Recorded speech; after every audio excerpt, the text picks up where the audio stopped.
Greater Visakha municipal corporation budget సమావేశాలపై ఉత్కంఠ నెలకొంది. మేయర్పై అవిశ్వాస నోటీసులతో ఈ సమావేశాలపై ఆసక్తి పెరిగిపోయింది. జీవీఎంసీ బడ్జెట్ సమావేశాలకు దూరంగా ఉండనుంది వైసీపీ. మేయర్, 2 డిప్యూటీ మేయర్లు, మరో 2 వైసీపీ కార్పొరేటర్లు మాత్రమే హాజరయ్యే అవకాశం కనిపిస్తుంది.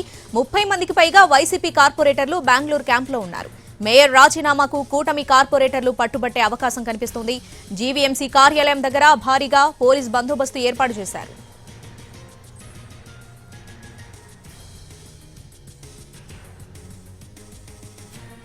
Greater Visakha municipal corporation budget సమావేశాలపై ఉత్కంఠ నెలకొంది. దీనికి సంబంధించి పూర్తి అప్డేట్స్ మా ప్రతినిధి రవిచంద్ర అందిస్తారు. రవిచంద్ర, మేయర్పై అవిశ్వాసం పెట్టిన నేపథ్యంలో ఇవాళ జరిగే బడ్జెట్ సమావేశాలు ఎలా ఉండబోతున్నాయి? ఏం జరగబోతుంది ఈరోజు?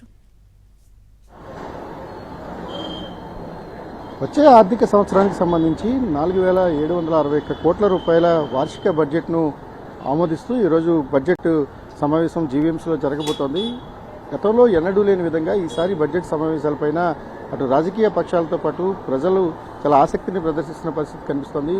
ప్రస్తుతం మేయర్గా ఉన్న కొలగాని హరివెంకట కుమారిపై అవిశ్వాస తీర్మానాన్ని కోసం కూటమి నోటీసులను ఇచ్చింది.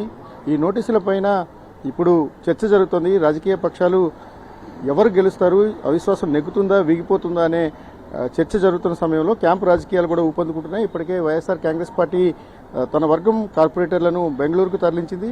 అటు కూటమి కూడా ఈరోజు బడ్జెట్ సమావేశాలు ముగిసిన తర్వాత ఎవరైతే కీలకంగా భావిస్తున్న కార్పొరేటర్లను విదేశాలకు తరలించేందుకు సన్నాహాలు చేసుకుంటుంది. ఎక్కువ మంది మలేషియాను తీసుకెళ్లేందుకు కూడా ప్రయత్నాలు చేస్తున్నాయి. వచ్చే నెల 15 నుంచి 20వ తారీఖు మధ్యలో ఈ కౌన్సిల్ ప్రత్యేక సమావేశం జరగబోతోంది.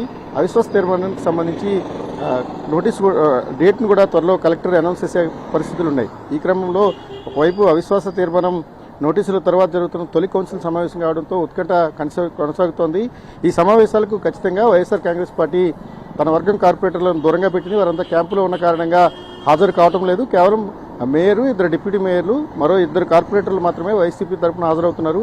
ఇక క్వారం కోసం ముందు నుంచి కూడా ఉత్కంఠ ఉంది. క్వారం నిలబడుతుందా లేదా, క్వారం లేకపోతే బడ్జెట్ సమావేశాలు కొనసాగించాలా లేదా అనే సందిగ్ధత కూడా ఉంది. కానీ క్వారం వరకు మాత్రం ఇప్పుడున్న పరిస్థితుల్లో ఇబ్బంది తలెత్తే అవకాశం లేదు. 34 మంది సభ్యుల మెజార్టీ బలం ఉంటే క్వారం నెగ్గినట్టుగానే భావిస్తారు. కాబట్టి ఆ మేరకు సంఖ్యాబలం చేకూరుతుంది. ప్రస్తుతం మేయర్ హరివెంకట కుమారి బెంగళూరు క్యాంపు నుంచి నేరుగా కార్పొరేషన్కి చేరుకున్నారు. మరికొద్దిసేపట్లో కార్పొరేషన్ బడ్జెట్ సమావేశాలు ప్రారంభం కాబోతున్నాయి.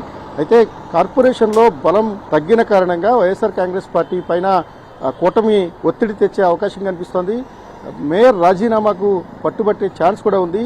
కొంత గలాటా జరిగే అవకాశం ఉన్న నేపథ్యంలో పోలీసులు భారీగా బందోబస్తును